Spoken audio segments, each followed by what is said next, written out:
this episode, I'm joined by political theory professor Ryan R. Holston to discuss his recently released book, Tradition and the Deliberative Turn, a critique of contemporary democratic theory, alongside discussions on Gadamer and morality.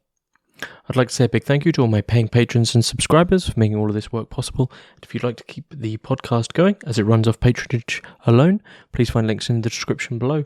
Otherwise, please enjoy. So, Ryan Holston, thanks very much for joining us on Hermitix podcast. Thanks for having me. We are going to be discussing your recently released book, Tradition and the Deliberative Turn, a critique of contemporary democratic theory, which was published by SUNY Press, who I will say were kind enough to send me a hardback edition and copy, so thanks very much to them. This is a book, as people will imagine, about democracy, the deliberative turn, tradition, and it features thinkers such as Rousseau and, most importantly, I think for your own work, Gadamer. So before we jump in with the book and its ideas, just tell us a little bit about yourself, what it is you do, and why did you came to write this book? Sure.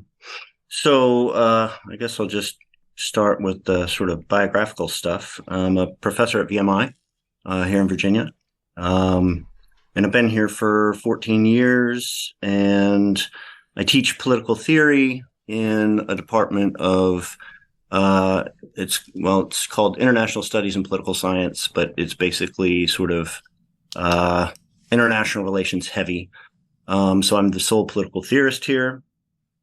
And incidentally, you in your email to me, you paid me a nice compliment that I wish you could tell my colleagues, which is you said that my work is practical, which is kind of funny because I work in a department full of empiricists, and I think they sort of caricature me as always sort of communing with Plato or something. So it's kind of nice to get a compliment that my work was practical. But I've been, I guess, now for a few years writing about two predominant themes, related themes. One is tradition in general, and the other, I would say, is sort of critiques of utopianism. And so the tradition idea was something that I wrote my dissertation about back in 2008.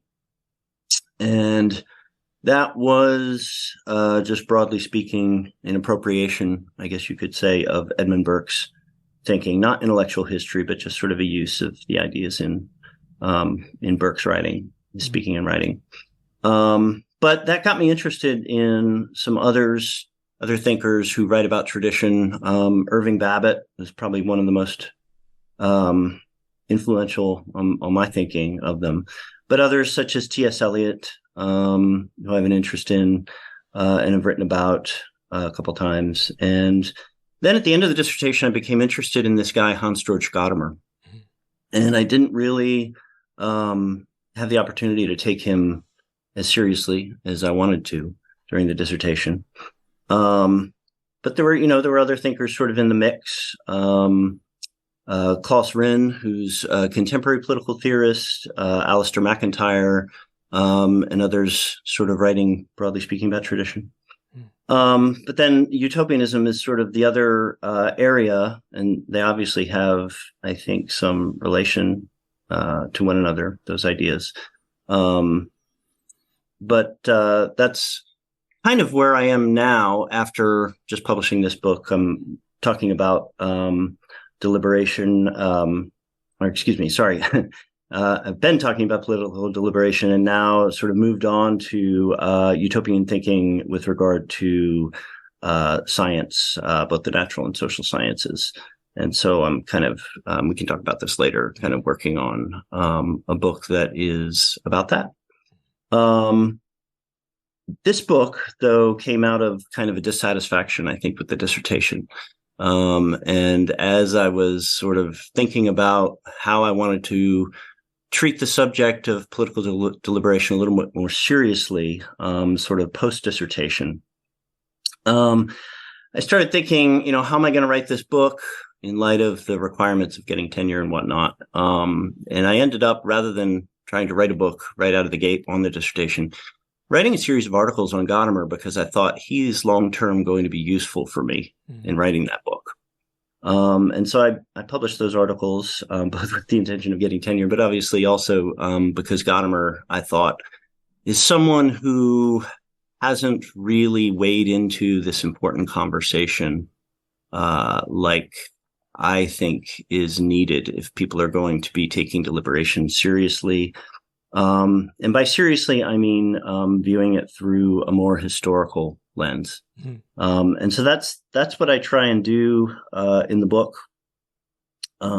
He is, I guess you could say, much more of a philosopher than he is really a political theorist, which I am.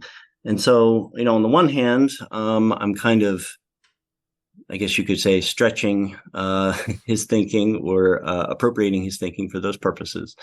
But also, it creates an opportunity, I think, because he didn't really, I think, talk directly or speak directly about, the debates that are going on that I'm interested in.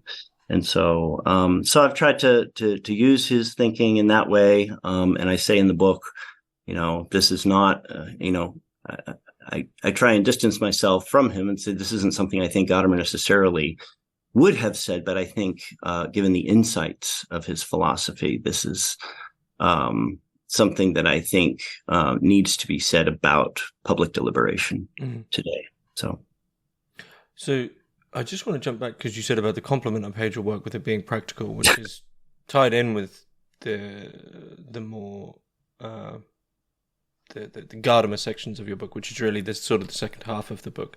Yep. And I guess just before we jump to the Hermitix question, I sort of want a small digression on that, which is really the question of why do you think people fear being practical now?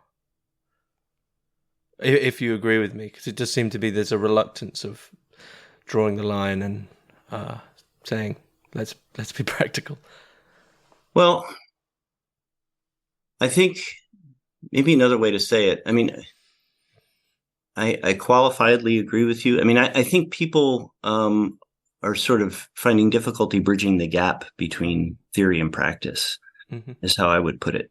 I mean, like I was saying about people in my department, I mean, they're all positivists, they're all empiricists. They have no problem being practical, but I think I'd like to see a little bit more reflection on, I guess, first principles from the rest of the discipline of political science. But I think you're right. Also, on the other hand, that among philosophers, political theorists, there's sort of the escape into the theoretical. So anyway, why? I don't know. I mean, in a sense, I think that's part of what I'm trying to answer in the book. I talk about, the philosophical term that I give it is metaphysical dualism, right? And in a way, it's that separation or that divorce of theory from practice. And so I'm trying to address this. I don't know if I do an adequate job of it, but I think it has to do with modernity. I think, broadly speaking, it has to do with an understanding of ourselves that we've lost sight of as embodied creatures who nonetheless have the capacity to think more deeply about what we're doing. And so it's we're sort of pragmatists on the one hand, but we're sort of Gnostics on the other. And that's, I think, a problem if you want theory or philosophy to be anything more than just esoteric. And so I don't know. I guess I'm kind of fumbling through this answer, but no, I think it makes sense, and I think it will probably tie in near the end of our discussion with the moral subject and the I guess the flattening of the dualism that you're talking about is we'll get to that, I think. Yeah. Where it's practical. But I know you're a listener, so I know you're somewhat prepared for this one. The Hermitix question, place 3 thinkers, living or dead, into a room, and listen in on the conversation. Who do you pick? Yeah.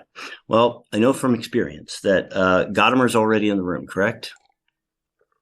Well, normally I do that if we were focusing on Gadamer. We can do that. We can do that. But I think there Okay. was like Gadamer plays a key role in your book. But I also thought that like it seemed pretty even between Rousseau and Gadamer, and I didn't really want Rousseau in the room. So I'm kidding. I'm kidding. Yeah, Gadamer's already in the room, and Okay. three more Well, can it's my show. way of sneaking in four people, Yeah, absolutely. but I could do it. I could do it either way. So, assuming the Gadamer is Hmm. in the room, I would put Plato in the room with Gadamer. Hmm. And Gadamer calls himself a Platonist. He is a very, and we can talk about this, a very qualified sort of Platonist. He has, I think, a very unique reading of Plato. But I want him in the room. I want somebody who I mentioned when we were talking about sort of theorists, people who talk about tradition, who I'm interested in. Contemporary political philosopher Klaus Rinn. Hmm. I'd like to put him in the room with Gadamer, and they have met. Incidentally, I don't think they've had any lengthy conversations, but Klaus told me they had a car ride together once. Rin and Plato. Because Gadamer, I'm sorry, I didn't hear you. Oh, I was making a joke. Rin and Plato. Gadamer, no, not with Plato. Gadamer taught at Catholic University Okay. at one point, and so they did meet. But I'd like at least those three in the room. Hmm. And I guess that's if Gadamer weren't to count, but if he does count, and if he's already in the room, and I get to put yet another person in, I put Aristotle in the room. Okay. And so I'll sort of give you the rationale for my thinking about that. I would say Rin and Gadamer are the contemporary thinkers who've influenced me the most. Hmm. And I think they share a lot, normatively speaking, regarding their thinking about sort of what I would call abstract rationalism. Their sort of skepticism toward an abstract rationalism that they think poses dangers for moral and political life. And so I think, but what's interesting about that is, notwithstanding that normative common ground that they share, and also I think they are sort of thinkers of tradition. They talk a lot about tradition, and they understand the sort of inevitability of tradition in our lives and in our practical actions. I think what I think is fascinating is that these thinkers who have both influenced me a lot have diametrically opposed readings of Plato. Hmm. And it's something that I've been wrestling with for some time. Rin has what I would call a more maybe familiar view of Plato as an abstract rationalist.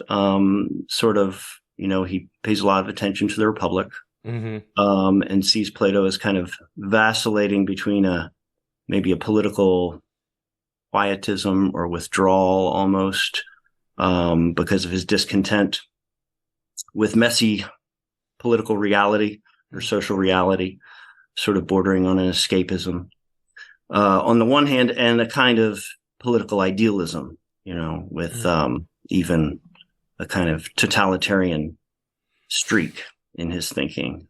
He has an intolerance of that reality, which plays out in those two different ways.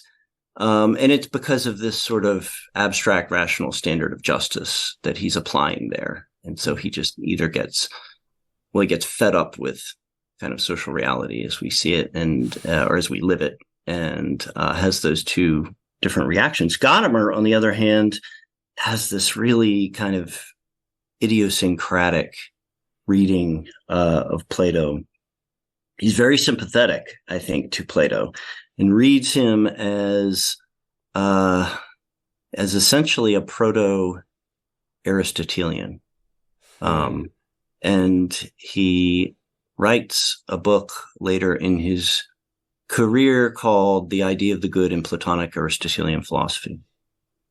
And he sort of sees sort of sees Plato as a Proto-Aristotelian and Aristotle as much more of a Platonist. I think most people read Aristotle. So that's also why I want Aristotle in the room, is to sort of, stir things up. But I don't know if Aristotle would go along with this. And I think that Gadamer has some sort of controversial things to say about Aristotle's reading of Plato. He says that Aristotle kind of deliberately misrepresents Plato, that he essentially deliberately misinterprets Plato to use him as a foil to make his point about the concreteness of the good, and to make that more pronounced. What Gadamer says about Plato and his various, all the things that bother Rin, all of those sort of abstractions, is talking about the forms and the separateness of the good from this world. Gadamer says, well, he didn't really mean that. He was speaking metaphorically.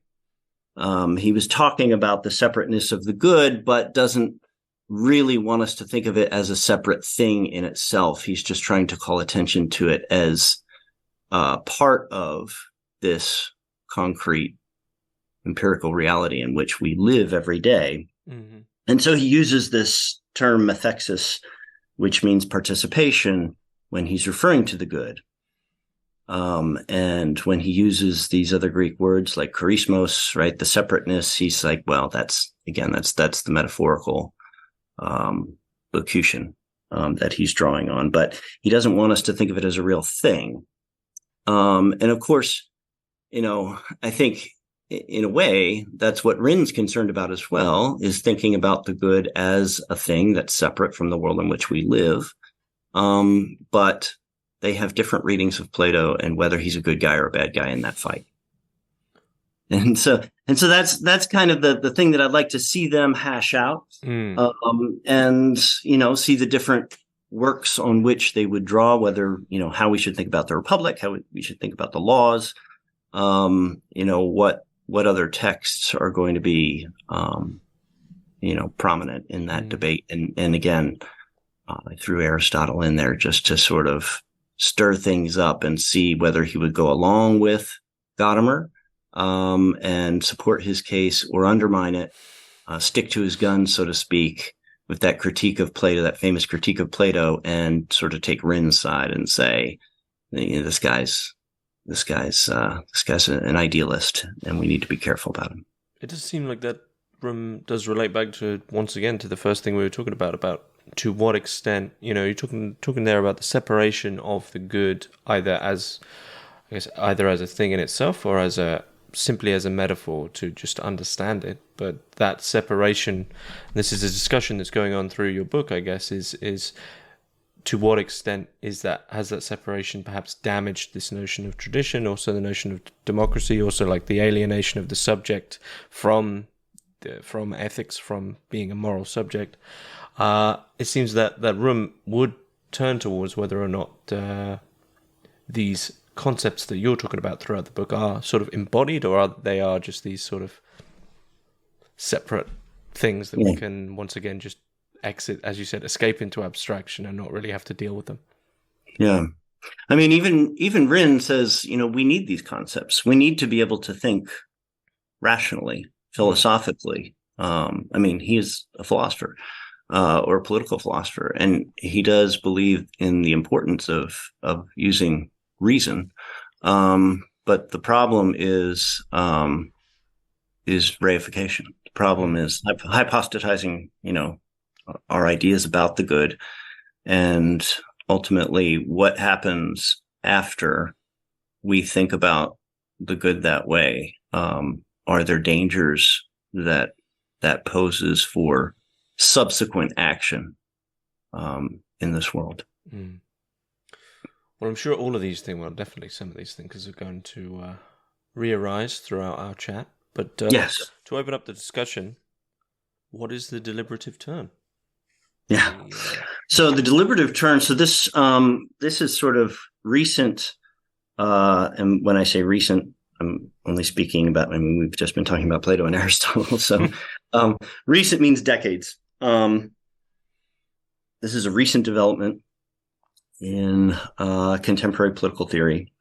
And it goes back to kind of, I guess you could say, a debate among democratic theorists in the mid-20th century, the grounds on which they justify democracy as a form of institutions for organizing political behavior.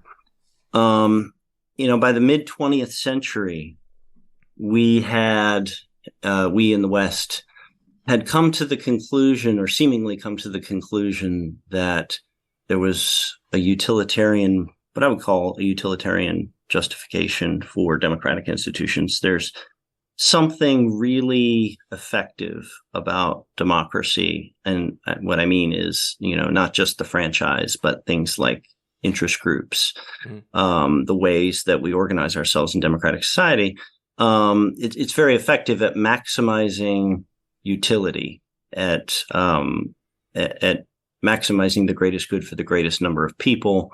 And that justification goes all the way back to Thomas Hobbes. But of course, there are other well-known thinkers in the utilitarian tradition of political philosophy that were drawn on: Bentham, Hume, Mill, and so on. And that was sort of the prevailing sense through at least the middle of the 20th century. But that sentiment starts to erode, starting in kind of the at least the 80s and 90s. It's the 1980s and 1990s.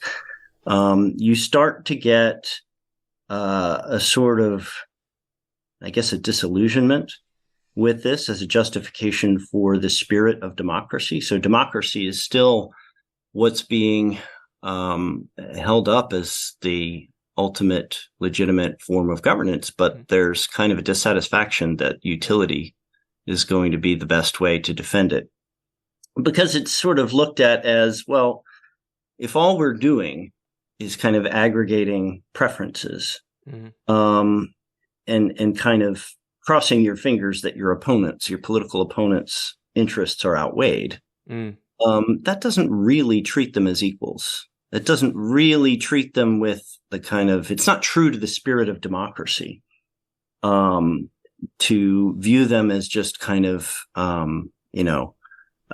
number, a quantity, right, that has to be outweighed. And so there's sort of a turn, I think, to ultimately Rousseau.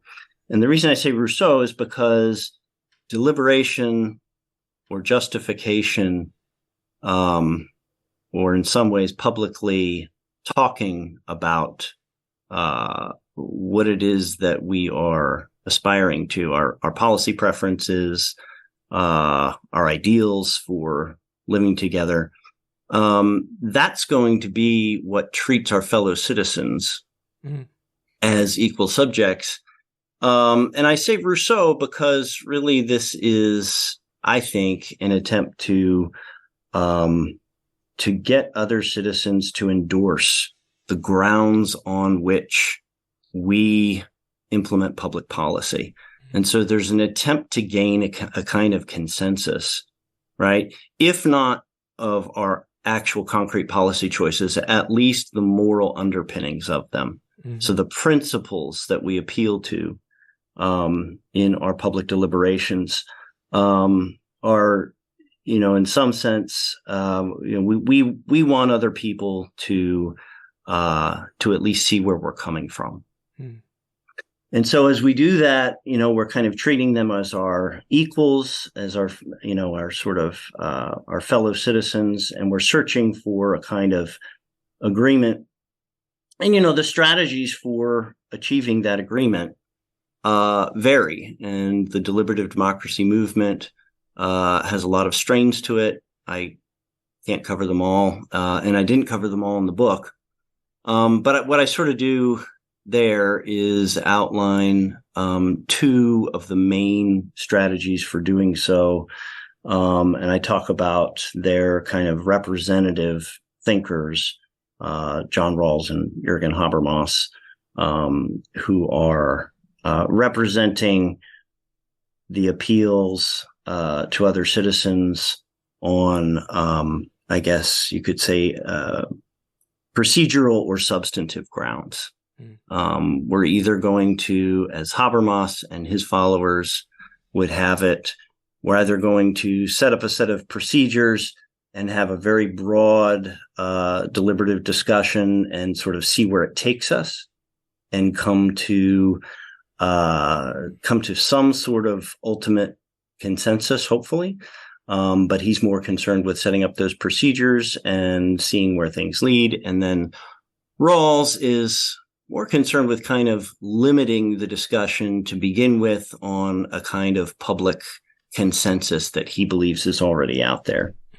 But why are they doing this? I think the answer is they're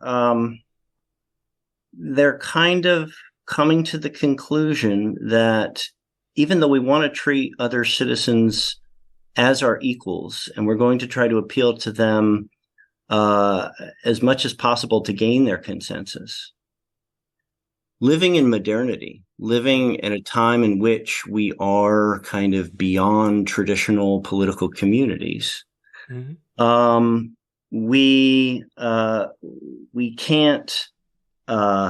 We have to think of ourselves as in kind of a post-metaphysical social environment where we're going to use our reason to deliberate, but never to kind of assume that we have a shared set of moral values or underpinnings to our discussion.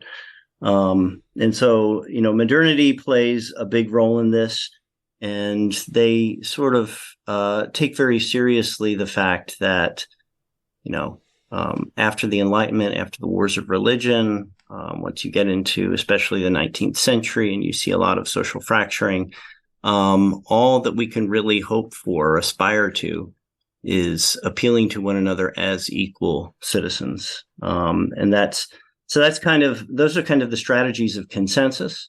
They're what are called, strategies of public reason.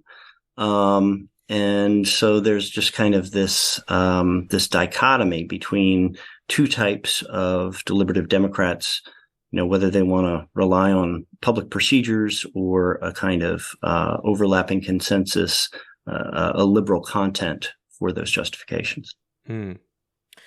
This appeal, within, speaking of modernity, there's a lot there that you've mentioned. So there's a couple of points that I'd want to draw out. One to do with Rousseau, and one to do with being beyond political communities, and I think they're connected. So in modernity, perhaps you would agree. It's a time, however we're really defining it socially, it's a time, as you said, sort of beyond political communities, beyond that type of metaphysics, and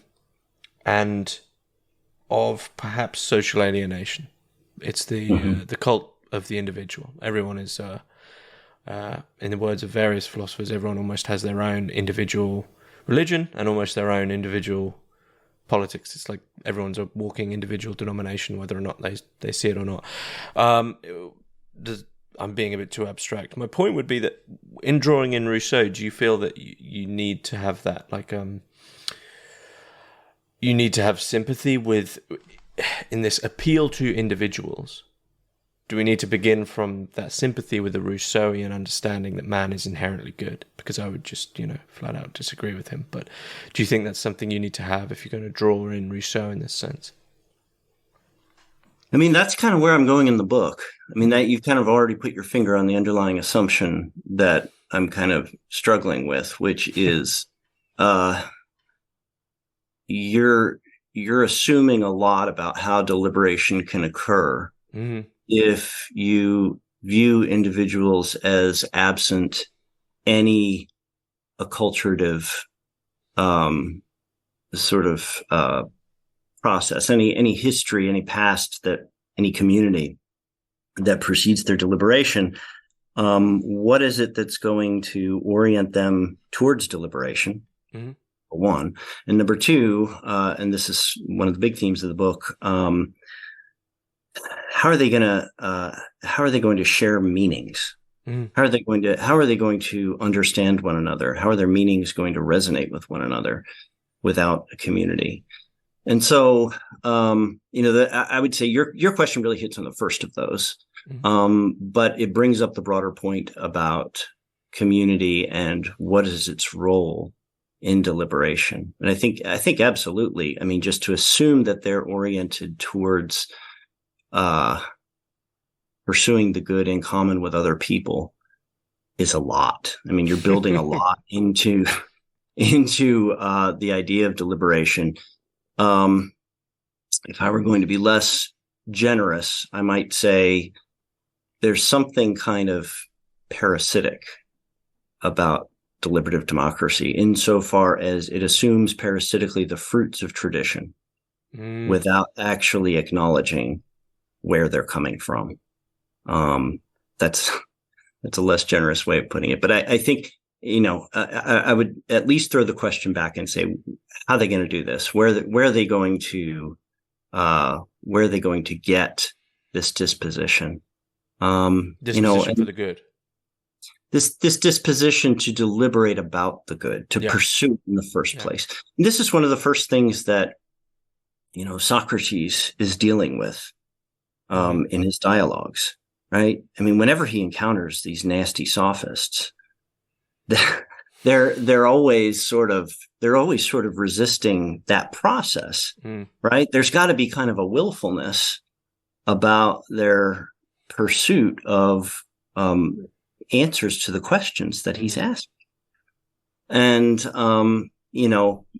part of the problem isn't just that they're not rational enough, put it that way. Right? With some of them, there's a whole wide variety of sophists, and some of them aren't as good as others. But with the really hard cases, I think the problem is not their reason. The problem is their will. And the interesting thing about the sophists is that they're itinerants, right? They're people who are outsiders. They're not part of the community. They haven't been acculturated to pursue the good in the ways that Socrates' interlocutors have been. And I find that kind of fascinating that, Plato makes that clear, that there's kind of a preparation that's necessary for pursuing the good. And I think that preparation gets us into a discussion that, we can talk about as we get more into the book, a discussion of friendship and sort of friendship as a precursor for any really meaningful or genuine conversation or deliberation. And so that takes up that latter half of the book that you were alluding to earlier. Do you think tradition is in large part friendship? Yes. I think that, it's a little bit more than that, where we could have stopped with Aristotle, right? I mean, we could have simply said that, politics and ethics are connected, as Aristotle believed. But I think there's also the reason I go to Gadamer and other thinkers, contemporary thinkers who are talking explicitly about tradition, is there's a more historical dimension to friendship that needs to be addressed, something intergenerational about friendship, because it doesn't just spring from nowhere. Communities have a past, and it lasts beyond a single generation. Well, I'll just perhaps I'll throw something in here just to see what you would say, just because it's something I'm writing about at the moment. It seems to me that there is a complete paradox in what we consider to be traditional values surviving within modernity. And so the modern world itself, with its sort of cult of individualism, arguably from that, a sympathy towards selfishness, egoism, greed, and all forms of emancipation. It seems that the paradox is that through that certain traditional values, which I personally would, in the Western world at least, relate back to the teachings of Christ, of Christianity, of things like the Beatitudes. So kindness, courage, compassion. These are all completely anathema to modernity. And yet somehow we would all still, within the so-called secular world and the increasingly secular world, probably, hopefully, collectively agree, or at least majoritively collectively agree, that these are actually the good values that we should adhere to, even though they are completely not beneficial to living in the modern world. As much as I hate to say it, modernity's values almost seem to be non-values because kindness, to give a sort of cheap example, still kind of wins. And so do you think that it's almost something to do with a vacuum? Like tradition is there, and perhaps we've been attempting to sort of find a new tradition, but we aren't able to. And I don't know, something keeps coming through from the past. But I've thrown a lot at you there. But yeah. I mean, it's interesting the way you just described that. I mean, you sound a lot like Alistair McIntyre. You sound like you're talking about sort of the situation that he describes at the beginning of After Virtue, right?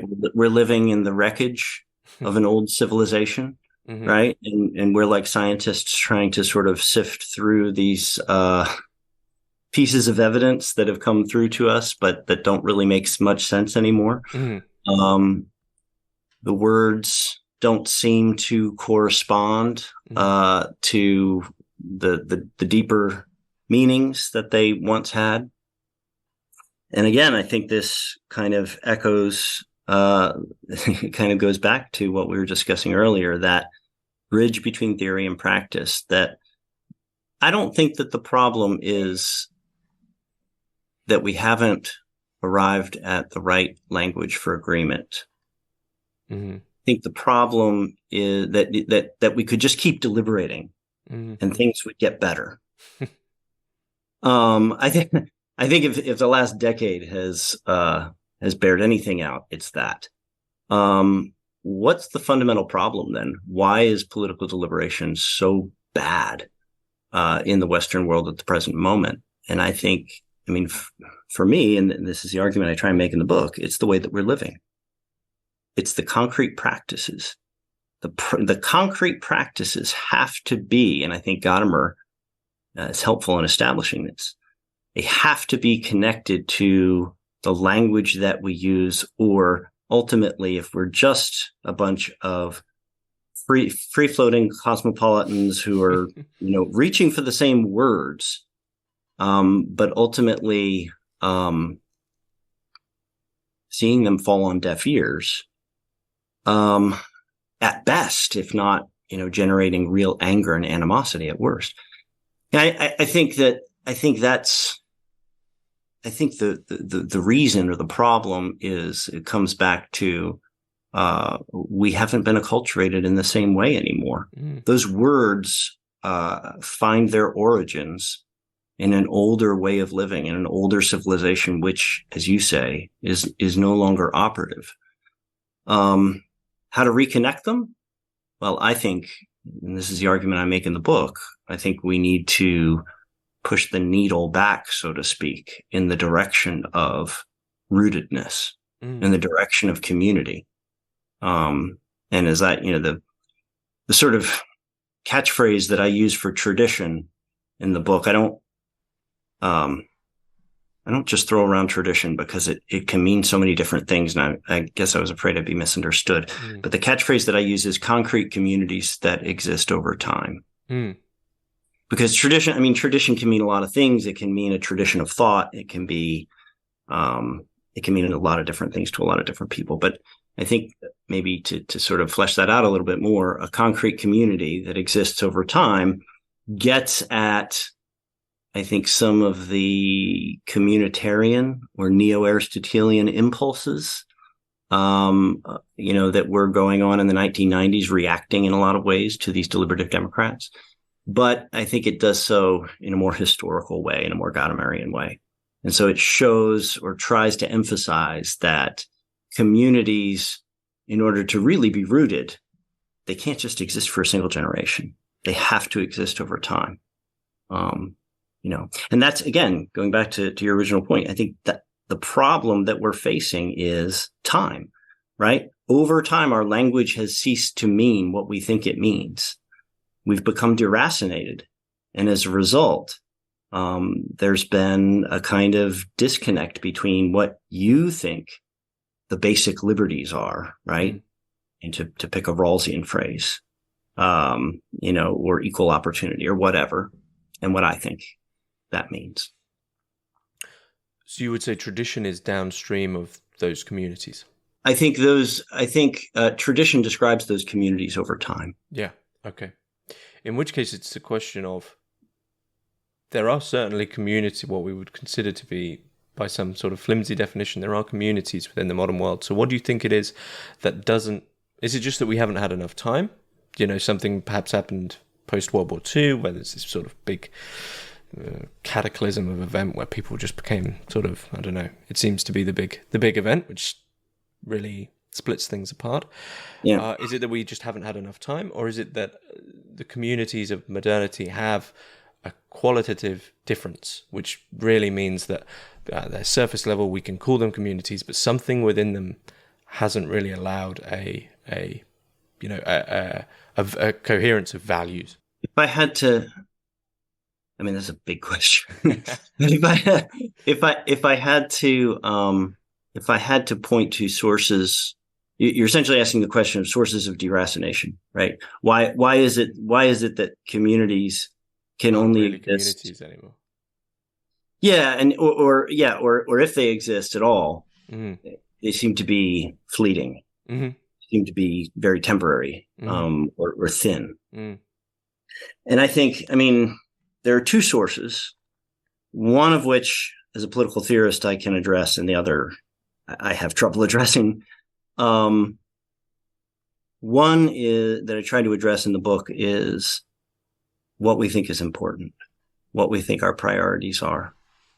And so I try and make the case that if you think communities are valuable for anything, right, deliberation should be something that benefits from the existence of shared values.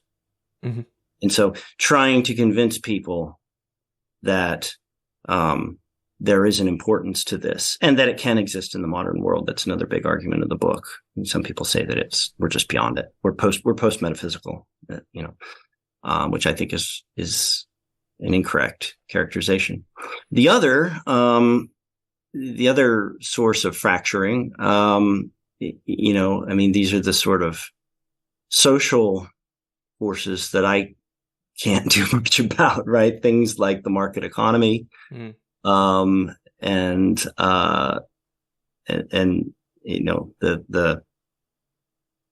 all of the technological influences on what it means to be a modern person. These are just going to exist, and I think they have to be understood and accepted. We have to live with the social reality that we face. But again, as a political theorist, I think in terms of the normative priorities, I think we've lost sight of the import of traditional community. And I'm not saying, and I make this point in the book, I'm not saying that we need to get back to a kind of medieval fishing village, right? Or an Aristotelian polis, or even anti-federalist America. I don't think that that's possible. I think that in itself is kind of a romantic idea of community. But I do think that we can come to an understanding that even if there are advantages to liberalism and to individualism, there are going to be costs. We're going to lose something by pushing in the other direction against community. And I think deliberation is one of those areas. And this is, to use Gadamer's language, this would be what you write of as this rehabilitation. Yes. Well, the question of rehabilitation, this kind of brings up a whole another subject. But I think the rehabilitation has more to do with how we think about, well, yes, you're right. It is connected. It's how we think about the past. It's how we think about the past in contrast to the way that modernity has taught us to think about the past. So I don't know if you want me to jump right into Gadamer and talking about sort of. Well, I think from what the foundation that we've given thus far about this sort of splitting or disintegration of tradition in a way, inability to use to really have, we say the good. I mean, who dares state what the good actually is anymore? I think we're moving into one of the more central theses of your book about this separation in the Gadamerian sense of subject and subject and morality, if you'd agree. Yes. Yeah. No, I think that's right. So let's jump into Gadamer. So I guess to tackle the main point here, that we've had a splitting between the embodiment of morality, the embodiment of ethics, I guess, within the subject as an actual actor of those ethics, someone who would, I guess, in a conversation that we were just having, as a subject that would even know what it is to be good, to know what the good is. And I guess the question there is, how is Gadamer, I guess, productive in addressing this problem for you? What was the question again? The sort of Gadamerian split between, the embodiment of notions such as good within the subject, and the subject is actually an actual knowing themselves as an actual actor of the good, of these values within the world, and Gadamer addressing this split between the two, I guess. Yeah, with respect to the rehabilitation and what it is that he's trying to rehabilitate, I think, this kind of speaks to the split between theory and practice that we've been talking about, and our inability to sort of see ourselves as simultaneously in this world, but in another sense, capable of distantiating ourselves from it. And so, Gadamer draws on the phenomenological tradition. And what he's trying to show is how our concrete experiences aren't really the obstacle to, but the very condition of our experience of essentially all transcendence, the good, the true, and the beautiful.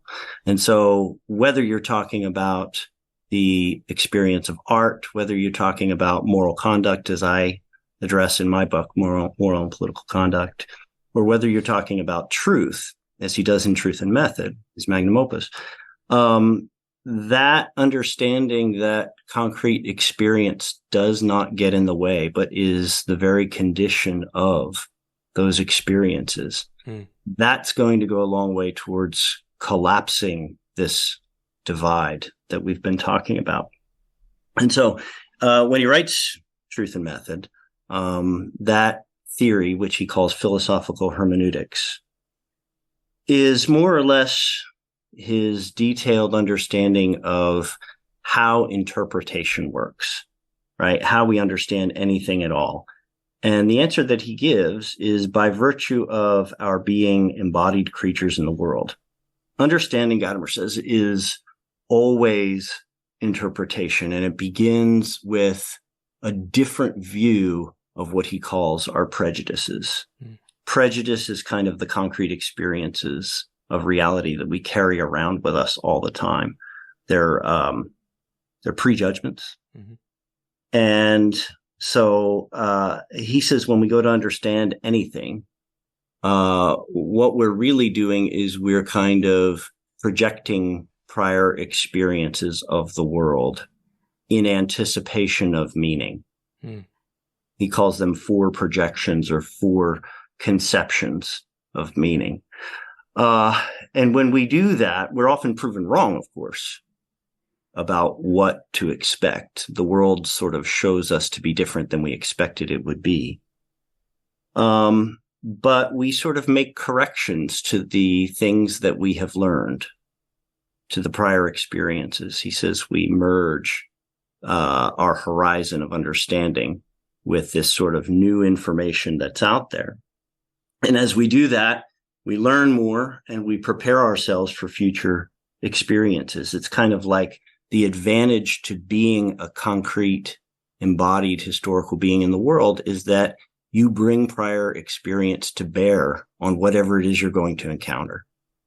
And that's helpful. It's the concrete vantage point from which you exist and make sense of things. Now, why does that matter for morality? Well, our encounter with the good works this way as well. In other words, we encounter it experientially in the concrete conditions of the world, of which we're always a part.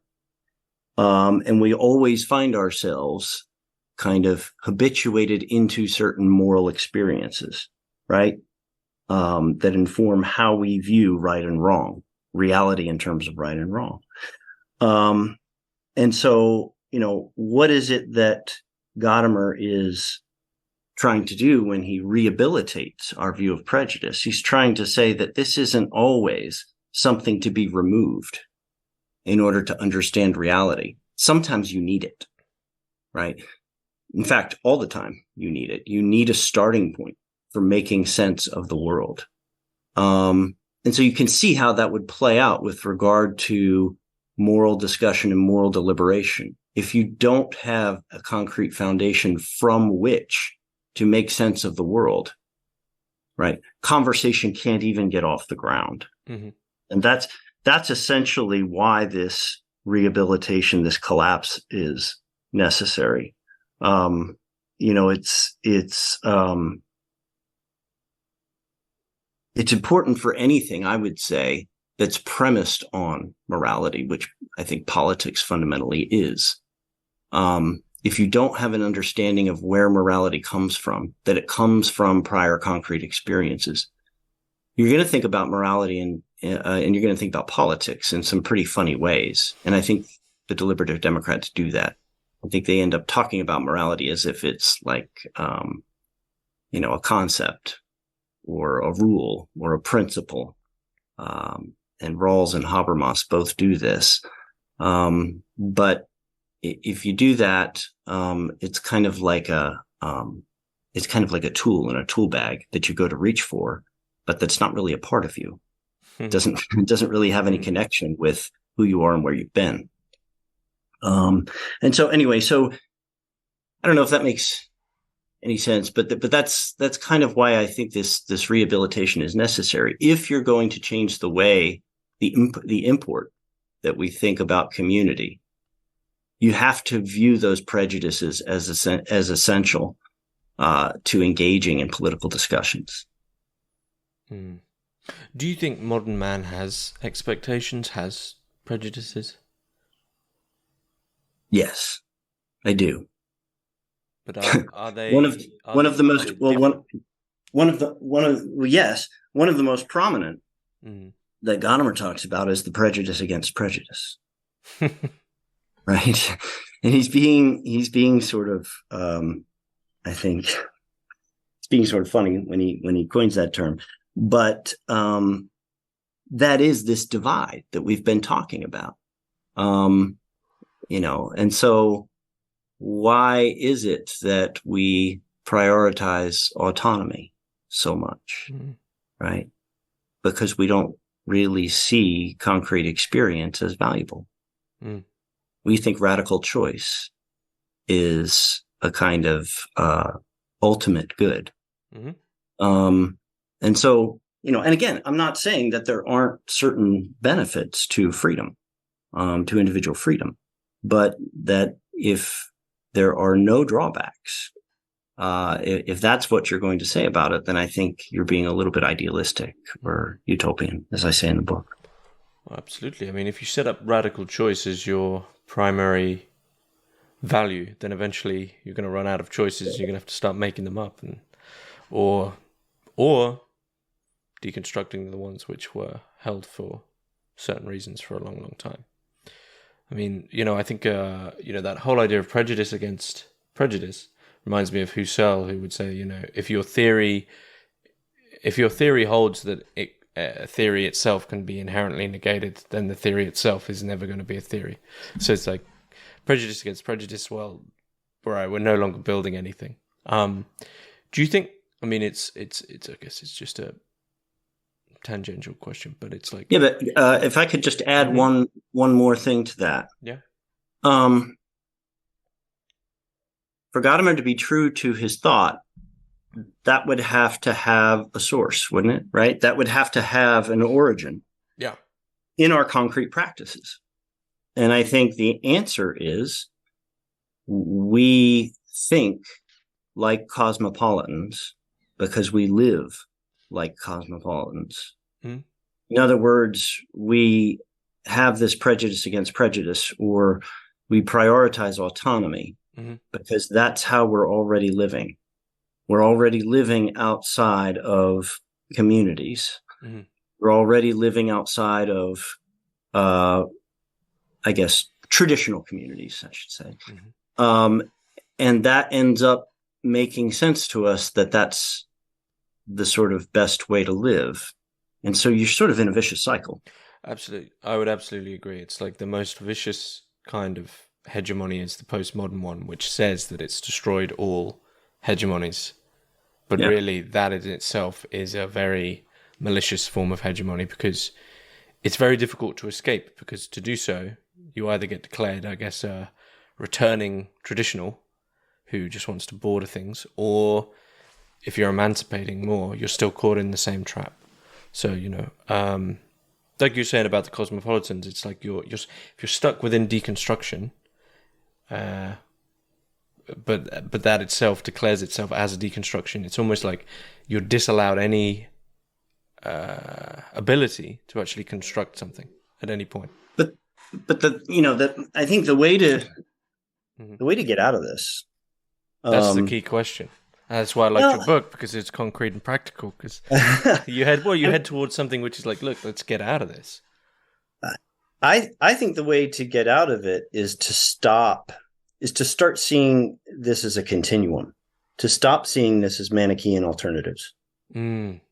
And I think you and I mean, even the two of us, just kind of naturally, organically in our conversation, we were kind of speaking as if these were black and white alternatives, but it is a continuum. And so you don't have to reject the modern world entirely in order to push the needle back in the direction of traditional community. Mm. It's not all or nothing. And I think, there are people out there, there are conservatives out there. I'm thinking in particular of people like Rod Dreher, who get, and Patrick Deneen, who get sort of accused of a kind of escapism, right? And I think maybe not wrongly. I think they sort of have this escapist, or at least an escapist streak in their thinking. They want to sort of withdraw, like St. Benedict, to these sort of small scale communities. And it doesn't have to be all or nothing. No, that's not to say that I disapprove of everything that they proposed. In fact, I think that both of those guys have some really interesting things to say about restoring community. But I think that there's got to be a kind of willingness to live within this world, or we're going to end up making the perfect the enemy of the good. Would you say that they are such ideas? I mean, also in relation to the sort of underlying discussion on utopianism, and someone I know I'm now very fond of, and I know you're fond of, Irving Babbitt. I mean, is that a small scale immanentization of the eschaton? Yes, exactly. I think that's well said. I mean, there's a, and I try and say this in the book, not in so many words. There's a romantic streak among conservatives that has to be avoided.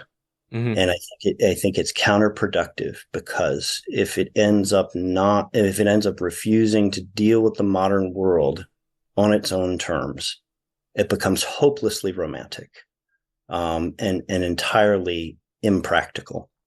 So I think the challenge, if you think that there is anything good about community, the challenge is finding a way not just to resist all of the forces towards atomization in the modern world, but to try and restore community, not in spite of, but with within the modern world, with the modern world. Mm. And so there's got to be a kind of creativity in one's response.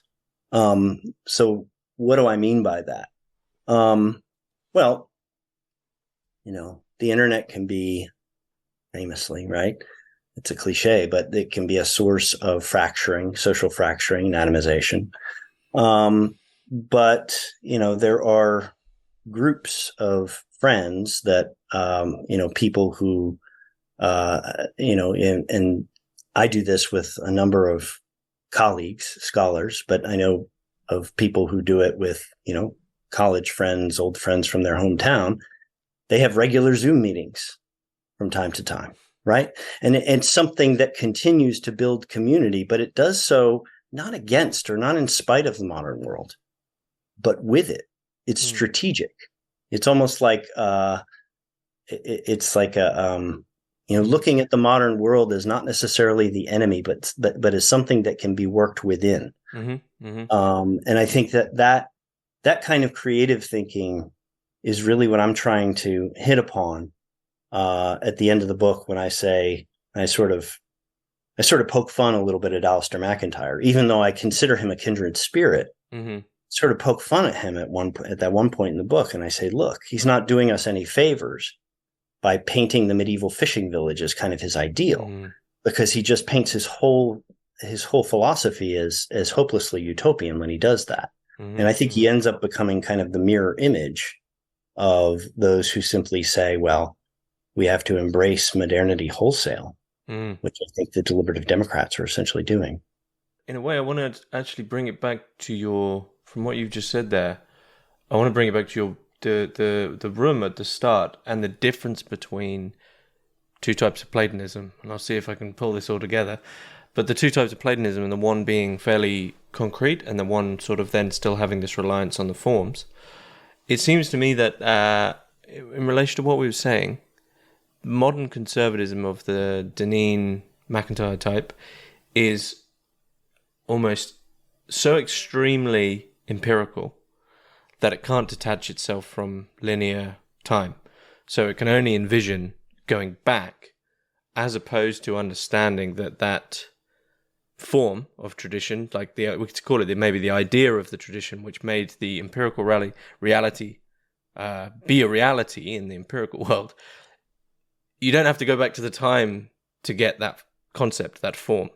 That's an idea, that's a form, it can be brought down now. But if you sort of, the whole idea of like the only way we can get that thing back is we have to go back to 1200 AD and go live in a fishing village. It's like, well, no, it seems to me the tradition, the concept, the idea was behind it, and there's a conflation of values with aesthetics. I mean, it's the same conflation where people say, oh, you're a traditionalist, do you want to go back in time and get typhoid? It's like, no, typhoid was just the thing that happened to be in the time when there was tradition, right? Sorry.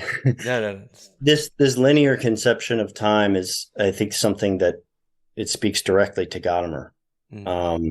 He speaks pejoratively about historical consciousness, which I think surprises a lot of people because they think, oh, he's a student of Heidegger's. He's into historical consciousness, but he uses that term, and sometimes he calls it naive historical consciousness, which is what he really means by it. We sort of view history as an object, and ourselves in the present. This has to do with your linear conception of time you were talking about. We almost want to jump back into it, or at least some people want to jump right back into a period which existed before. And what Gadamer's trying to do, insofar as he comes up with a kind of, I hate to ever associate his thinking with a solution or an anecdote or anything like that, or a method. But I think really he proposes kind of bringing back the notion of the conversation and viewing the past as part of a conversation in which we see ourselves. That's a way to sort of overcome that objectification of the past. And it has everything to do with what I was just talking about, which is, what would it mean to, sort of bring back or restore a kind of traditional community in the modern world in which we live, the only way that you could really do that is if you took lessons that were learned in the past, but applied them to the present, but saw them as, in some sense, needing to speak directly to the circumstances that are around now. And I think that's the missing component in that linear conception of time. It's like some of these people just want to jump backwards. And instead, Gadamer says the conversation is a better model for thinking about the past, because there's a kind of dialectic between past and present, right? We get to say something. Our circumstances now have a say, but the way that things were also has a say. There's sort of a merging of horizons between the two, where the past is applied to the present. As he talks in Truth and Method about application, and about how application is something that I think his philosophical hermeneutics is designed to do, which we have entirely lost sight of in light of historical consciousness. Historical consciousness has no sense of application because it loses sight of the thinking subject. The thinking subject has ceased to exist, and all there is this past that one wants to go back to for whatever reason. I mean, those tend to be political conservatives we were talking about before. But positivists want to do this too. They want to jump right back into the past for different reasons. I mean, they're studying it, right? Straussians want to do this as well, because they want the past. They want a recovery of the past as it was thought by the person doing the writing at the time, the ancients, right? Plato or whoever, Xenophon. But there's still an unwillingness to see the present, the circumstances in which we are inevitably involved and immersed, as essentially having a kind of part in that conversation, that there's to be a kind of meeting ground between the two, between past and present. And, I think the reason Gadamer is doing this is because he thinks that this is where truth emerges. Truth emerges fundamentally in this meeting ground between horizons of understanding. It can only emerge out of conversation. And so I think that, there's nothing really real about that romantic view of the past. I mean, there's something very unreal about it. It's dangerous. Well, it's gone. Say that again. Sorry. It's gone. It's the past by definition, right? Yes. And so I think, you had asked me at one point in the questions you sent about, what is it he's trying to rehabilitate? And I think in the long run, it's truth. It's the truth of what the past has to say to us. It's getting the past to speak to us again. And I think that insofar as we objectify anything, really, I mean, the past, but it could be any conversation partner, you're prohibiting truth from emerging. And so he's a very classical thinker in that way. I mean, he's fundamentally concerned with truth, but it's truth not as kind of a static, it's not the forms. It's not a static picture of reality. It's aletheia, right? It's a truth that is underway and in motion, that can only come about by virtue of what you and I are doing right now. Talking. What's the role then of the thinking subject going into the future? What's the role of the thinking subject going into the future? Can you be a little more specific? Well, I guess to draw it really down to, I'm always interested in where we go, because I think it's a question that not too many people address. This concreteness of, okay, well, then what? So towards this rehabilitation, what role do we as these lovely modern individuals, what role do we play in rehabilitating this truth? How do we rehabilitate, right? Or how do we do that? So Gadamer gives us, and this is why he gets this reputation as being sort of this abstract philosopher, but sometimes he gives you these wonderfully concrete metaphors that he uses.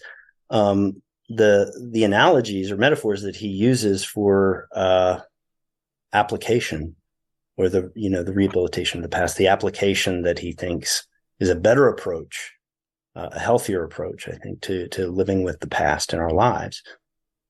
He says that it's the approach to reading texts that the lawyer and the priest or minister engages in. And if you think about it, the way that the lawyer or the judge, right, the legal professional, or the priest, the rabbi, the minister approaches religious texts, they do so in a way that really speaks directly to application. They don't look at texts as kind of, or at least I think a really good one doesn't look at a text and say, well, we need to get back there. We need to get back to the time in which these people were living. Mm-hmm. It's more a sense of, okay, what is this text saying to us now? Mm-hmm. How do we apply this text to our lives? I mean, if you don't like the religious metaphor, think of lawyers and judges, and they're just looking at a code, a statute, or maybe prior case law. And they're saying, how does that apply to the parties before us in this case? I think that that's a much healthier way of thinking about the past, because it's eminently practical. It says, I'm not trying to get back there. I'm not trying to get back to what those guys were doing, how they were living then. I'm trying to see how they were living then in light of present circumstances. And there has to be a kind of delicate balance between the two, right? So it gets back to what we were saying before. If I think that traditional community has some value for our present lives, and I'm not saying it's the be all and end all, but let's just, accept my premises for the moment that it's important for deliberation. I think the first thing you have to ask yourself is, okay, what would traditional community look like in the times in which we're living now? I gave you an example before of using the internet to cultivate friendships, which, for the most part, the internet is being used to undermine. That's just one example, right? But there are other ways in which, communities are being formed every day all around us. And much as I kind of badmouthed him before, I think Rod Dreher, comes up with some eminently practical ways in which community can be developed now. And so it's just the romantic side of his thinking I would want to get away from. But I think there are some very practical ways in which community can be developed. The homeschool movement would be a wonderful example. And I might say, well, homeschooling is doing the opposite, right? It doesn't socialize people, right? It keeps them apart from the rest of society. Not anymore. The way that homeschool movement has developed, has evolved, at least in America, it's now you see these sort of these collectives, these sort of cooperative ways of teaching children, in which there are sort of groups that migrate from house to house to teach different subjects. And they often tend to be associated with the church, but I think they're not always. But I think these are wonderful ways in which you can actually apply community development in the modern world, which doesn't have to try to get back to necessarily an older way of living. I mean, I think, the extreme example of kind of a romantic conception would be, trying to do something radically new, like, or radically old, really, like the Amish would do, right? I mean, to be a complete Luddite, to completely reject all the trappings in the modern world, I think would be romantic and idealistic. I think the Amish have a really tough time doing that, and that's why they have to be so strict. Most of us can't live that way. Most of us would find that incredibly challenging, would probably give up after a few days. But that's the kind of working within the system as opposed to against it that I think is a helpful way of restoring community in the world, in the 21st century, in the world in which we live.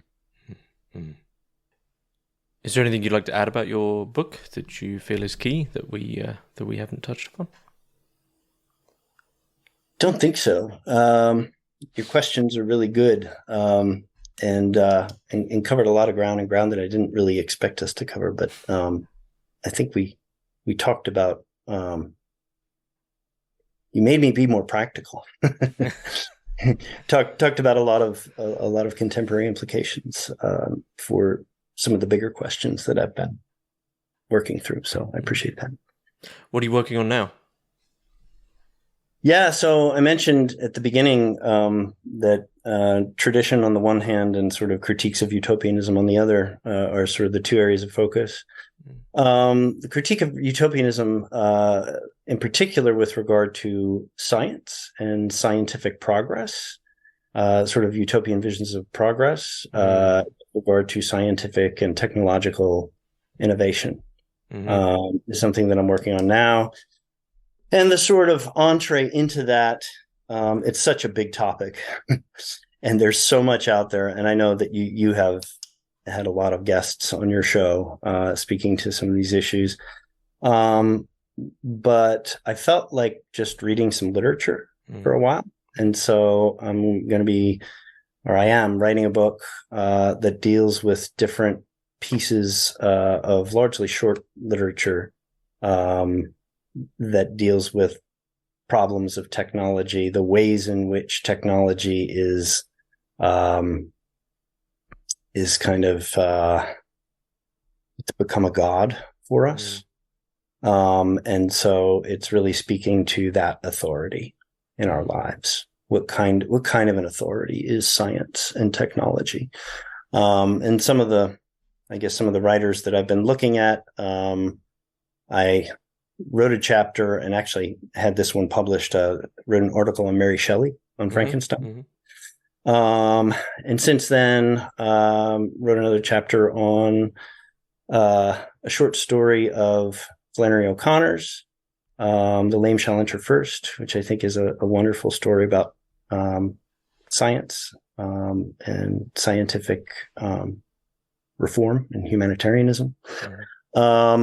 And right now, working on Dostoevsky's Notes from the Underground, which also speaks to scientism. And there's going to be at least a fourth author or chapter for this book, but I'm not sure who yet. It might be Nathaniel Hawthorne, but that's just sort of one of a number of names I'm kicking around for it.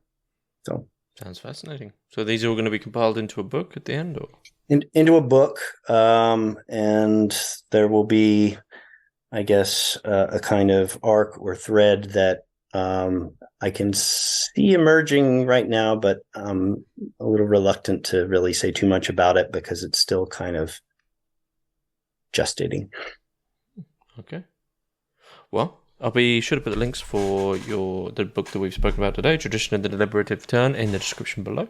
But Ryan Holston, it's been a great conversation. Thanks very much. Thanks, James. I appreciate it.